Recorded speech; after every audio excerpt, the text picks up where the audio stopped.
Our next presenter tonight is Dr. John Halfman. Dr. Halfman is Professor of Geoscience and Environmental Studies at Hobart William Smith Colleges in Geneva. He's also a research scientist at the Finger Lakes Institute. He'll be presenting a summary of data from his research in the Seneca Lake watershed over the past 15 years, especially as it relates to salt leakage into Seneca Lake. Dr. Halfman? Thanks. And I'm going to use this portable mic because I really like to walk around and point a few things out as I talk. I'm a geologist. I spend a lot of time in streams and lakes trying to figure out connections between land use activities or bedrock and water quality concerns. And I've been doing it with my students now for a little over 20 years, something like that. I probably shouldn't have admitted that because then you know how old I am, which is bad. I show this slide because I always like to point out to people that Seneca Lake is really important for the Finger Lakes in that it's over 50% of the water volume of the lake, and it's got a very long residence time. So if you screw it up, you're going to screw it up for many generations. So I suggest that you don't, and hopefully that's going to happen.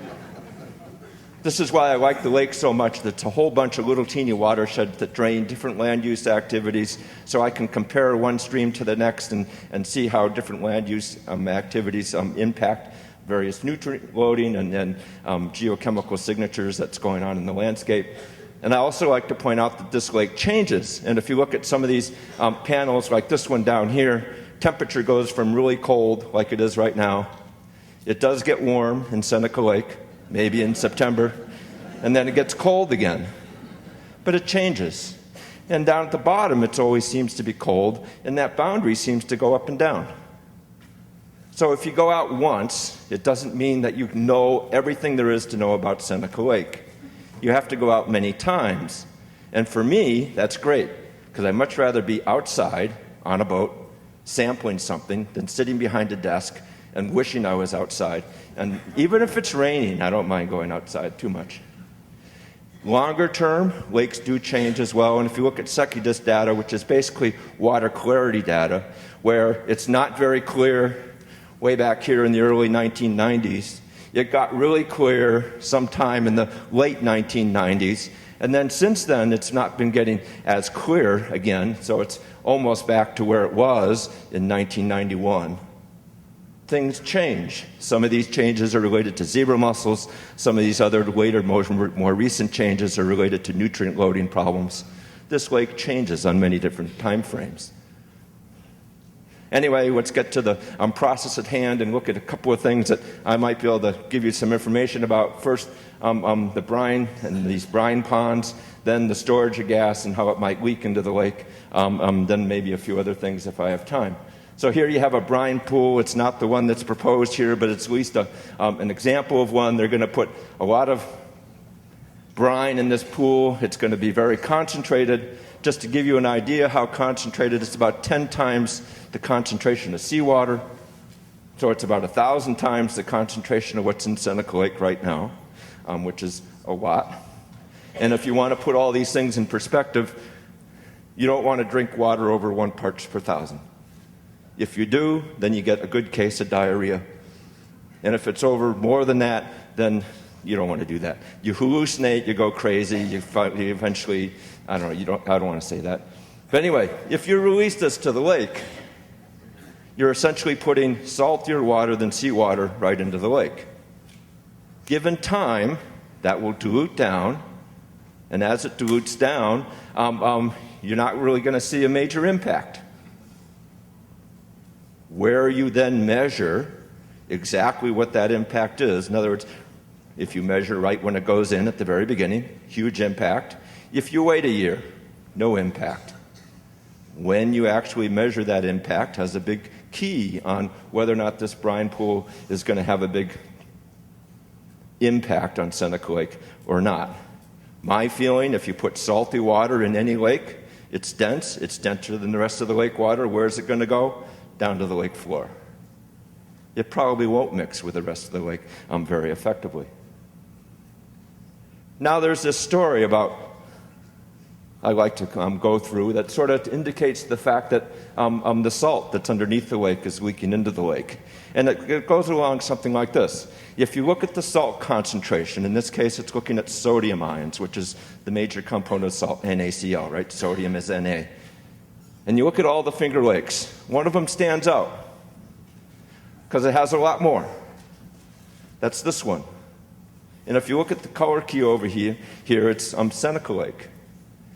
We're significantly saltier than any of the other Finger Lakes. Cayuga Lake is somewhere somewhat behind, but all the others are right around 20. Remember that number, 20. Okay? So, me being a geochemist, I'd like to find out why. It's a good story to try to figure out. So you go around to all the streams and all these different watersheds that go around Seneca Lake. Notice all of them have around 20 parts per million. So, you come to the conclusion that probably all the other Finger Lakes get their salt from stream runoff.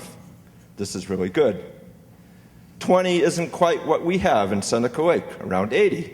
Somehow we got to make up that difference. Now, you might notice that there's one stream that's sort of anomalous. If you know what this stream is, it's this one, Plum Point. And if you know where in Plum Point watershed, there's this abandoned salt mine. Maybe there's a connection. I don't know. And then as a geochemist, you can draw arrows and boxes. This is really cool. How much salt's going into the lake? How much salt's leaving the lake? Those two numbers should equal. You should have a mass balance. So you do that. A lot of salt leaves the lake by the outlet up by where I live in Geneva. Not as much comes in, at least by streams. So this makes a very good, interesting mystery to go through that I introduce to my students every year. Where does this extra salt come from? And you think about it, well, maybe it comes from the sky, so you measure rainwater, it's really dilute, it's not the sky. It can't be the streams, because I have all the stream data. Where else could it come from? The only other place is coming up from the ground. So you think about that a little bit. To balance that budget, we need approximately 40 to 45,000 metric tons of sodium every year. Now, that's a huge number. No one really knows what that number means. You actually have to combine it with 60 to 70 million metric tons. Did I say million? I meant to say thousand, excuse me. 60 to 70,000 metric tons of chloride. And if you could stick it all in railroad cars, you need about 1,000 of them. And that's effectively being dumped into the lake every year to bring up the salt from what the streams can provide to get to the salt concentration of what's in the lake right now. Where's all this salt coming from? Is our industry down at this end of the lake dumping that salt into the lake? My guess is no, because that's about 10% of what they take out of the ground. And I wouldn't be losing 10% of my product if I was a CEO. I'd make sure I'd sell it someplace, right? So you go one step further, and you think, well, there's these evaporites down underneath the lake, these salt formations. They crop out north of the thruway in northern part of New York, and then from there, as already explained, they gently dip deeper and deeper as you get closer and closer to Pennsylvania. They go underneath the lakes. Here's the same figure that was shown before. Geneva's up here. Down here's Watkins Glen. And here's these salt beds going down. And what's really cool is if you look at all the different Finger Lakes, not only is Seneca Lake the biggest, it's also the deepest. And you can also look at the bedrock floor of the lake going down like this. And Seneca Lake, if you look at this next graphic, is the only Finger Lake that's deep enough to intersect the salts. So where do you think Seneca Lake gets all its extra salts? It's probably coming from that salt layer down there. Makes perfect sense to me. Doesn't make perfect sense to some of the geologists that I talked to yesterday evening. Remember I mentioned this idea that if you had extra salts going into the lake, they'd probably form density flows and end up down at the bottom of the lake. Well, because of Seneca Lake Pure Waters Foundation funding that they gave me last year, I was able to make a trip 2 trips down the lake, and here's some salinity profiles. There's the bottom of the lake. This is depth going down. This is about 180 meters, some of the deepest parts of the lake. Notice how the salinity gets higher as you get down to the bottom of the lake? So somehow salt's getting down there and accumulating. And that what's happened on both mid-August and also at the end of August. You can look at sediment cores, and there's a lot of salt in the sediment cores, and those patterns suggest that salt is diffusing up through the sediments from the rocks below, getting into the lake, providing the salt that we need from that rock salt down below. And then what's even more surprising to me was that I had figured that this had always happened for the last 10, 15,000 years, ever since the lake formed. But then an enterprising student of mine found some data, and with some help from a USGS geologist, Glenn Jolly, we then discovered a bunch of data which suggests that Seneca Lake was just as salty as any other Finger Lake about 100 years ago. And then progressively got more and more salty. It peaked in the 1960s and 70s, and then since then it's been going down a little bit. My idea that it was always salty for the last 10,000, 15,000 years just got crushed instantly by an undergraduate. How embarrassing can that be? But the take-home story here is, if you match that with mining records from around this region, you go from the first early mines in the late 1800s, peak mining activity somewhere in the 1970s, something like that, and since then it's been slowly ramping down. Maybe, and there's a big maybe here because I can't prove it, and as a scientist I would like more information to be able to prove it, but maybe there's a connection. Put water down into the salt layers down here at Watkins Glen, it pushes salt out at my end, and the lake gets saltier. So maybe you put natural gas or propane or some other gas down in salt caverns down at your end. It's going to help push out stuff at the other end. Or maybe they'll lose their natural gas or propane, and they'll lose some of their product. I don't know. That's up to them. If you look at some of the old records from the other Finger Lakes, notice they also increased, but only up to around 20 or 30 parts per million, not up to the 180 parts per million that Seneca Lake was. These are chloride numbers. Both of these signals are good road salt signals. This increase was mandated by insurance companies to put more road salt on the road so there's fewer accidents. Same with this one over here. It's amazing what you can do with government these days. Since then, the salinity's on the decline, mainly because the rivers coming in are a lot fresher than the lake is right now, and maybe some of the pressure on the salt layers has decreased a little bit. So, I'll leave you with some questions. Will this liquid petroleum gas leak into Seneca Lake?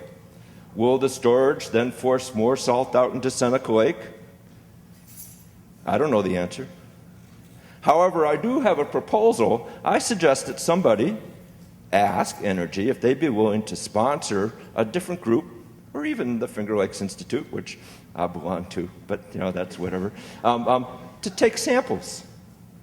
If they're sure it's not going to leak, then they probably won't mind funding me to then go up and down the lake, taking salinity samples to see if the lake's getting saltier or not getting saltier.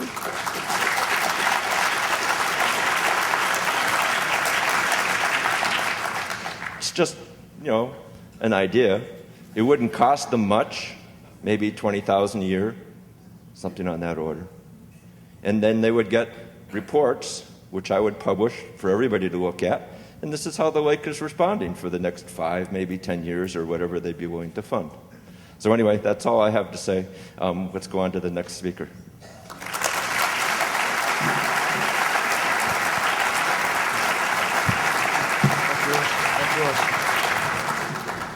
Thank you, John.